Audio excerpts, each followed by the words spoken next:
servicio público y en el fortalecimiento de nuestras comunidades. Buenos días, yo me llamo Mike Lee, soy senador del estado de Utah en el Senado de los Estados Unidos. Buenos días, señor presidente, al pueblo de El Salvador. Soy su congresista Luis Correa, del gran estado de California. Yo soy republicano. Yo soy demócrata casi todos los días. Yo soy miembro del Senado. Y yo soy miembro de la Casa del Pueblo, el Congreso. Pero los dos somos pelones y en eso somos hermanos. Tenemos el mismo peluquero y desafortunadamente no nos dan descuento. Muy barato, muy barato. Nos ven aquí, su congresista, su servidor, Luis Correa. De padres mexicanos, humildes, pero orgulloso de ser norteamericano. Hace décadas mis padres decidieron ir a los Estados Unidos, llegar a los Estados Unidos con nada más que mucha hambre y el deseo de trabajar duro para enriquecer este gran país. Mientras que nos reunimos cada martes por la noche, cesamos de ser senador o congresista, cesamos de ser republicano o demócrata, reunimos como hijos de Jesús, como hermanos en Jesús. Buscamos cada día la oportunidad de compartir nuestros testimonios del Señor Jesucristo, historias de su vida, porque conocemos a Él. Sabemos que Él es la única persona que jamás ha vivido en este mundo que puede cambiar el corazón, que puede cambiar la vida de una persona, de una familia, de una comunidad y una nación. Es un placer estar aquí con ustedes en un país que tiene un nombre, que lleva el título de nuestro Señor, nuestro Salvador, Jesucristo. Aquí la gente cree en Dios. Aquí la gente puede mostrar lo que puede pasar cuando una gente sí tiene fe. Cuando toda la gente tiene fe, todas las cosas llegan a ser posibles. Como dice el senador, nos vemos todos los días en el Congreso de los Estados Unidos, demócratas, republicanos. Y yo sé que en las redes sociales lo que ven ustedes es un Congreso, un país, una nación, muchos pleitos, muchos debates, fuertes, duros. Pero eso es parte de la democracia. Pero si les damos algo, un mensaje que tengan hoy es que somos norteamericanos muy orgullosos de nuestra gran patria, los Estados Unidos. Tenemos la bendición de tener nuestros ciudadanos de muchas partes del mundo. Lo que tenemos común es el deseo de llevar nuestra nación a otro nivel más alto, considerando nuestros vecinos. Por eso estamos aquí, para enriquecer, fortalecer esas relaciones entre los Estados Unidos, El Salvador y Centroamérica. Como su servidor ahorita tengo muchos vecinos y con mucho orgullo esos vecinos que represento son salvadoreños. Y sé, señor presidente, de que esas personas ven a El Salvador y cada vez que tienen progreso aquí, allá también se sienten a gusto. Cada vez que tienen una caída aquí, allá tienen una caída. Lo que pasa allá, lo que pasa aquí, nos une. Somos cristianos. Tenemos el orgullo, el respeto de platicar de política, sí, pero también de lo que nos une. ¿Y qué son esas cosas que nos dan unión? Nuestras familias. Diego, ¿cómo está, Mike, tu familia, tu esposa, tus hijos? Porque sabemos, al fin del día, llegamos a la casa antes de dormir a rezar, que Dios nos cuide, que Dios nos ayude con nuestros hijos y hijas, porque en el mundo, ese último día que tenemos, ¿de qué nos vamos a acordar? De nuestros hijos. Jesús puede reemplazar toda nuestra vida, lo malo con lo bueno.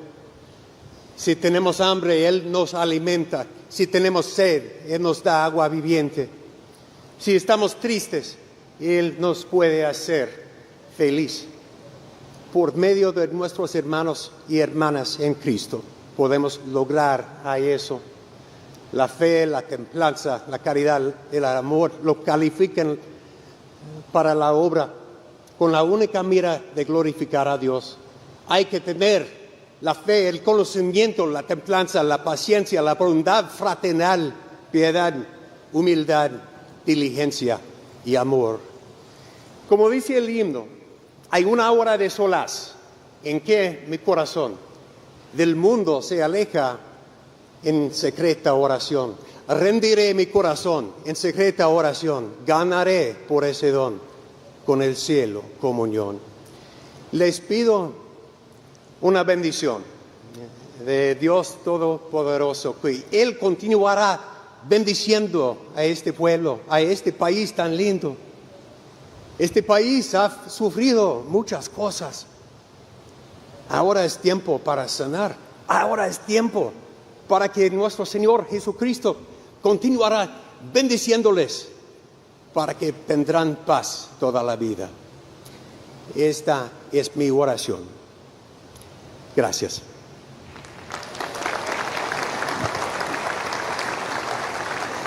Les doy las gracias por sus momentos de atención. Les doy las gracias y mi oración es que recordemos tener fe en nuestro prójimo, respetarnos como Jesucristo no respetaría uno al otro.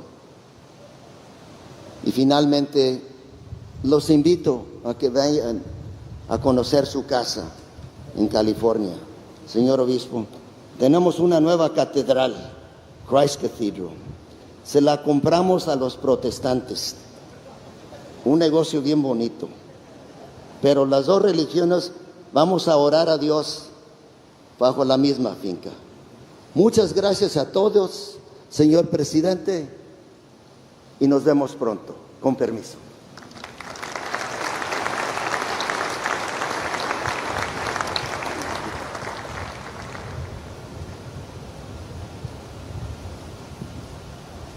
Damas y caballeros, con profundo honor, escuchemos a continuación el mensaje especial de Su Excelencia, el señor presidente de la República de El Salvador, Nayib Bukele.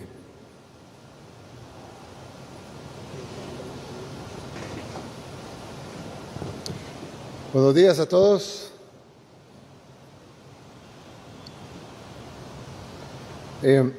Traí un discurso preparado, lo escribí ayer.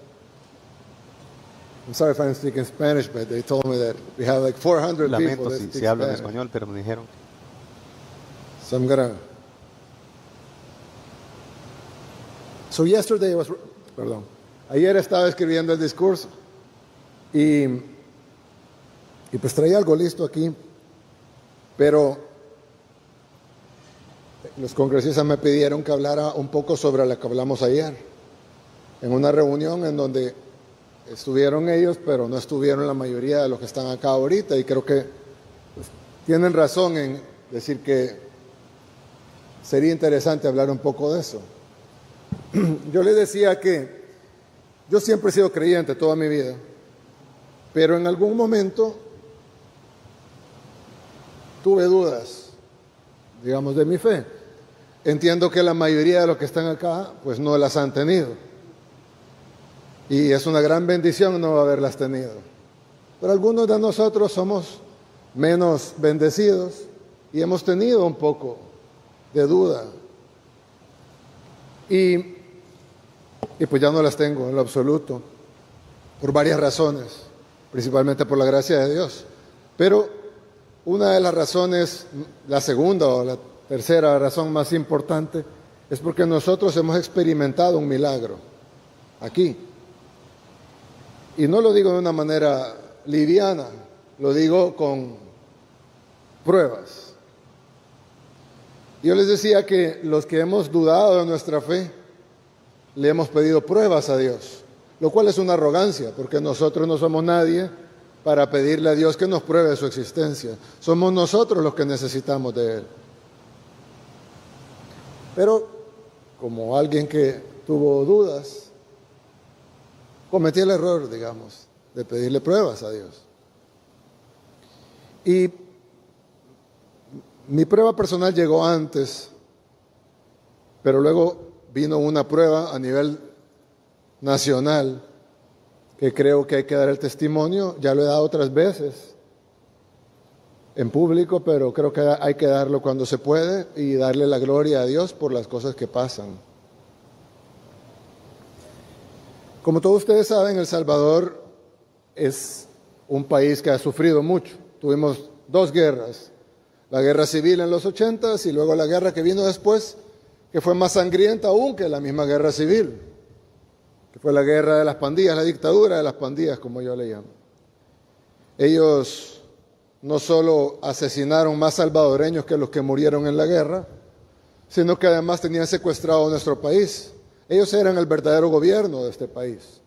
Ellos ponían toques de queda, controlaban quién podía ir de un lugar a otro lugar, ponían impuestos.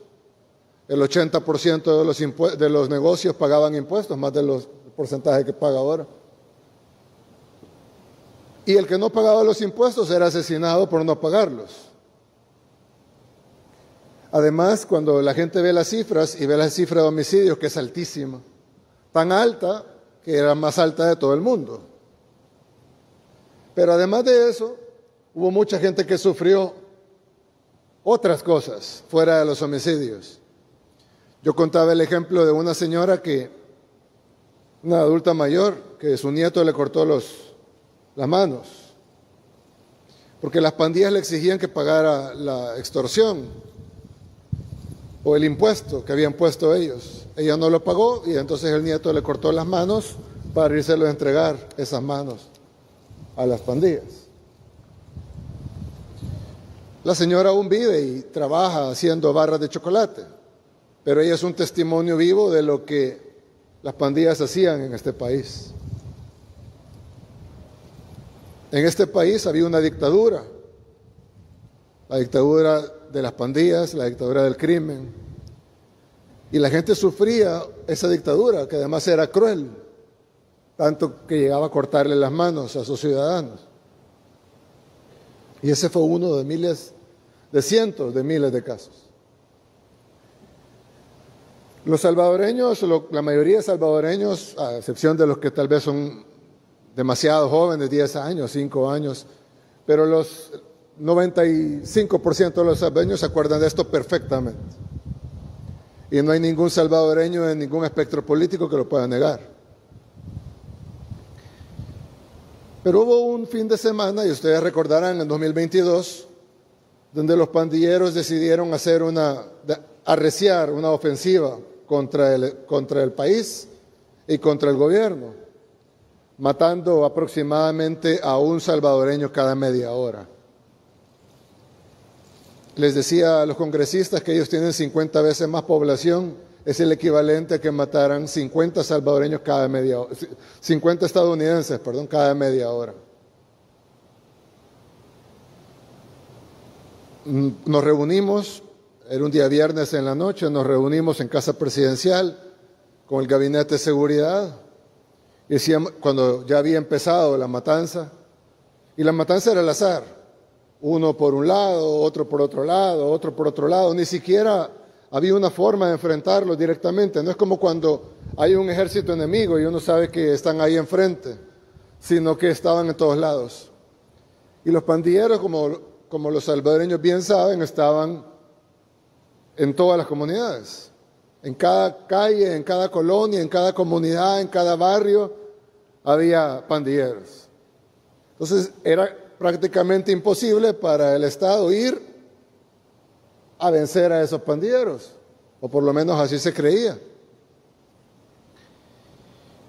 Sin embargo, en esa reunión que tuvimos, a mí me dijeron personas que gracias a ellos, bueno, gracias a Dios, pero ellos como instrumentos de Dios se logró vencer ese flagelo. Pero en ese momento me dijeron, presidente, vamos a tomar el control de esto. No se preocupe, mañana en la mañana esto ha parado. Hemos suspendido licencias, hemos llamado a todos los policías que estaban en sus casas en licencia, hemos concentrado a toda la fuerza, hemos concentrado igual a la Fuerza Armada, vamos a sacarlos a todo el territorio y vamos a tomar el control de esto para mañana en la mañana. Nos fuimos a las 4 de la mañana y yo me dormí como a las 5:30 y me desperté a las 10 de la mañana. Cuando yo me desperté a las 10 tenía cientos de mensajes en el celular y teníamos 20 muertos más, que para ponerlo en perspectiva equivaldría a 1,000 muertos más en Estados Unidos, en porcentaje de la población. Nos reunimos de emergencia de nuevo, estábamos en la reunión y cada media hora otro homicidio, otro homicidio, otro homicidio, otro homicidio, otro homicidio. Esa misma noche se convocó una sesión de emergencia, se decretó un estado de excepción para darle más herramientas a nuestra fuerza pública. Sin embargo, en esa misma noche había otro homicidio, otro homicidio, otro homicidio, otro homicidio, otro homicidio. Y para serles sincero, yo no sabía qué hacer. Y no voy a hablar por los demás, pero creo que nadie en realidad sabíamos qué hacer. Porque no era algo convencional. Y como lo dije hace un rato, no podíamos ir a enfrentar algo que estaba enfrente, sino que era como un cáncer con metástasis, estaba en todos lados. Engranado en otros órganos importantes, que deberían estar sanos, pero que estaban contaminados por esta enfermedad que se había regado durante décadas en todo el cuerpo, en todo el país. Y no sabíamos qué hacer. Y entonces yo dije, bueno, hagamos una oración. Y oramos, pedimos sabiduría, guía, pero sobre todo pedimos por algo que era mi mayor temor, y era que cuando fuéramos contra ellos, porque íbamos a ir contra ellos independientemente de lo difícil que fuera, ellos eran, y esto número no lo damos nosotros, lo han dicho gobiernos anteriores, expertos, organismos internacionales, habían 70,000 pandilleros, más los colaboradores, pero 70,000 pandilleros directamente. Nosotros teníamos que ir contra 70,000 de ellos, pero estaban en todos lados. Si ellos le daban la orden a los pandilleros de matar a una persona, hubiéramos tenido 70,000 muertos. Si solo 1 de cada 10 hubiera seguido la orden, hubiéramos tenido 7,000 muertos. Y si solo 1 de cada 100 hubiera seguido la orden, hubiéramos tenido 700 muertos. Algo que no hubiéramos podido soportar. Entonces yo decía, ¿cómo es posible que ganemos esto? Si ellos solo tienen que dar una orden y ganarnos. Entonces le pedimos a Dios por guía, le pedimos sabiduría, pero también le pedimos que las bajas humanas fueran mínimas. Sin embargo, estábamos sabedores, o así pensábamos, que serían muchas. Pero no teníamos otra opción. Tomamos la decisión difícil de hacerlo y sabiendo que iba a haber muchas bajas, miles probablemente. No hubo ninguna. nuestra guerra contra las pandillas no tuvo una tan sola baja civil. Al día de hoy, nuestra guerra contra las pandillas no tuvo una tan sola baja civil. Yo no sé cómo explicarlo, más que porque fue la mano de Dios. Y nadie puede dudarlo. Es una prueba fehaciente de que Dios obra cuando se le pide con fe. Y no hay forma que nadie lo niegue.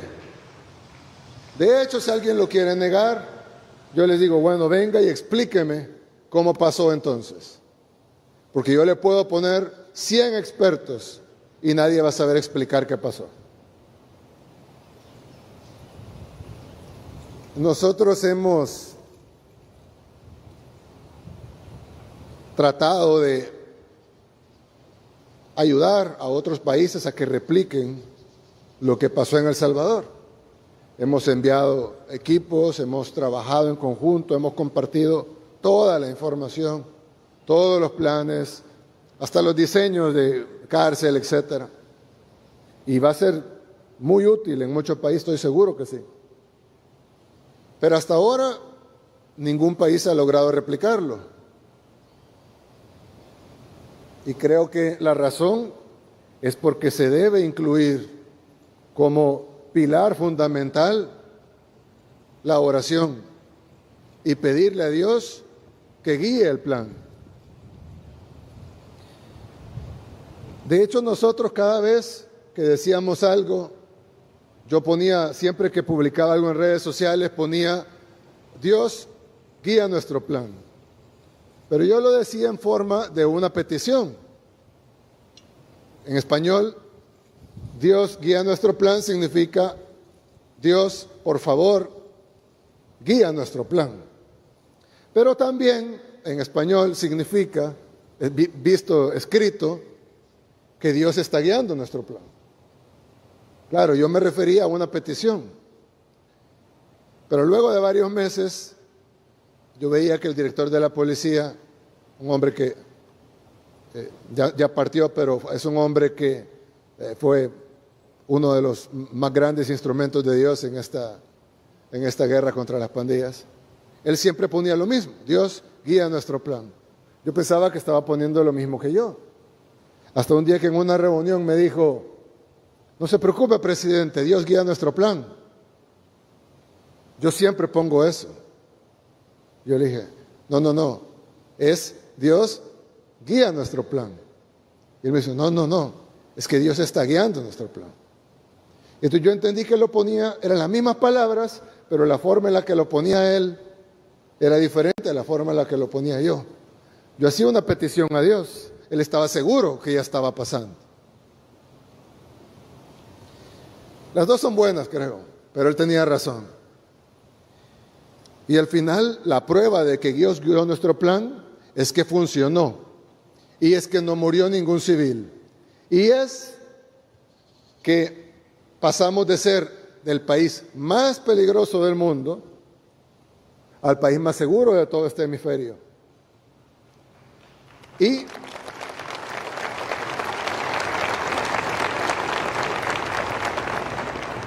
les decía yo, en un evento de pastores, de hecho, les decía, ¿por qué El Salvador? Porque Dios pudo haber hecho esto en Suecia, de seguro, ¿no? Tienen un gran problema de crimen allá en Suecia. Atentados de bombas, más de 100 en el año. Pero arreglar Suecia no suena tanto al gran milagro. Suena como que se puede hacer, ¿no? Pero arreglar El Salvador, que tenía el doble de la tasa de homicidios que tiene Haití el día de hoy. Cuando pensamos en Haití, pensamos en un país en donde no se puede vivir. No, pobrecitos los haitianos, ellos no pueden, ¿cómo hacen para vivir en ese país? Pues El Salvador tenía el doble de la tasa de homicidios que tiene Haití ahora. O sea, nosotros vivíamos en 2 veces el infierno que viven en Haití ahora. El doble. Si alguien piensa que es imposible vivir en Haití, multiplique por 2 la dificultad de vivir en El Salvador en ese tiempo. Transformar eso, el país más peligroso del mundo, en lo que es hoy, es el milagro más claro. Si Dios agarraba lo que ya estaba más o menos bien y lo perfeccionaba, sí, era un milagro. Pero si Dios agarraba lo peor y lo convertía en seguridad, en lo mejor, entonces es un ejemplo de milagro. Sin ninguna duda y con pruebas.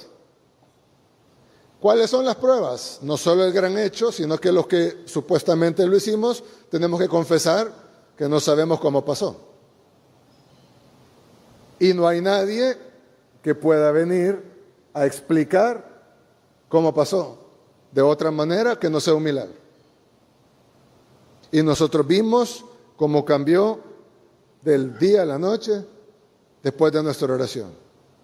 Pararon los homicidios. Y no pararon solo ese día, pararon para siempre. Y a veces pienso, ¿por qué Dios nos dio ese regalo? ¿Por qué Dios nos dio ese milagro? En parte creo que es porque lo que dije, ¿no? Cambiar el peor al mejor. Pero creo que también es nuestra responsabilidad darle la gloria y dar el testimonio de lo que pasó. Para que los demás sepan que Dios puede sanar cualquier tierra. Solo hay que pedirle con fe. Lo dice la Biblia ya escrita hace mucho tiempo, no es necesario que yo se lo diga. Pero si Dios obró acá, pues es mi responsabilidad decirlo también y darle la gloria a Él.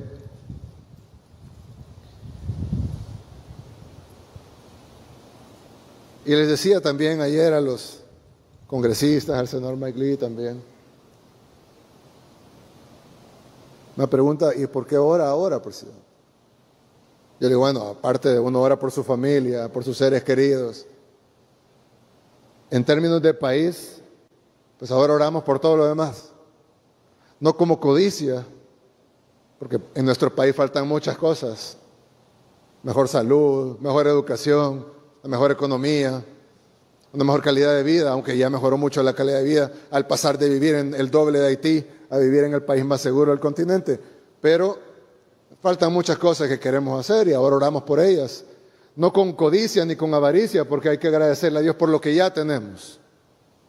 Pero sí con fe, en que Dios pueda obrar aún mucho más en nuestro país y siempre le vamos a dar la gloria a Él cuando esas cosas pasen. Pero Dios sabe los tiempos y los tiempos de Dios son perfectos.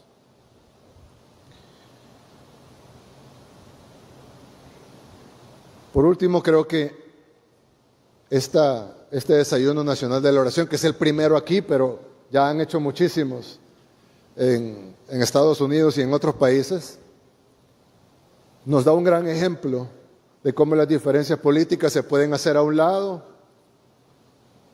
por algo que es mucho más importante, que es la relación de todos nosotros con nuestro Creador. Y nosotros somos un país muy pequeñito, el más pequeño del continente también. Pero nos llamamos El Salvador, en honor al Salvador del mundo. Y creo que debemos de vivir a la altura de ese nombre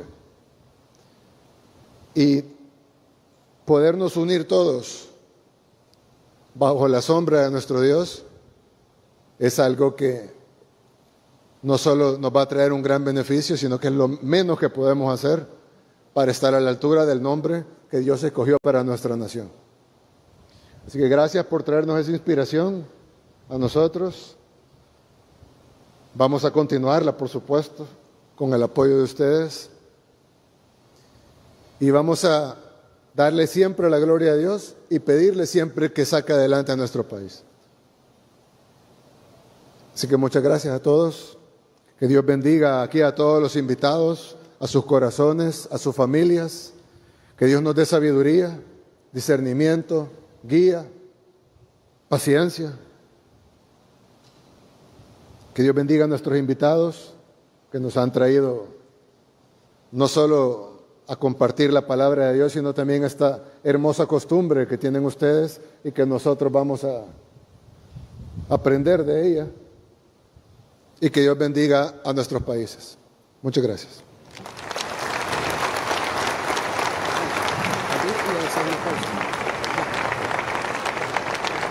Hoy sembramos unidad.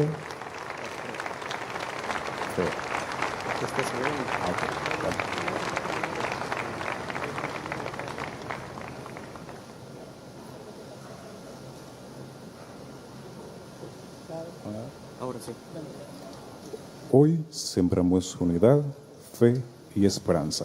Agradecemos profundamente su valiosa presencia en este primer desayuno nacional de oración por El Salvador.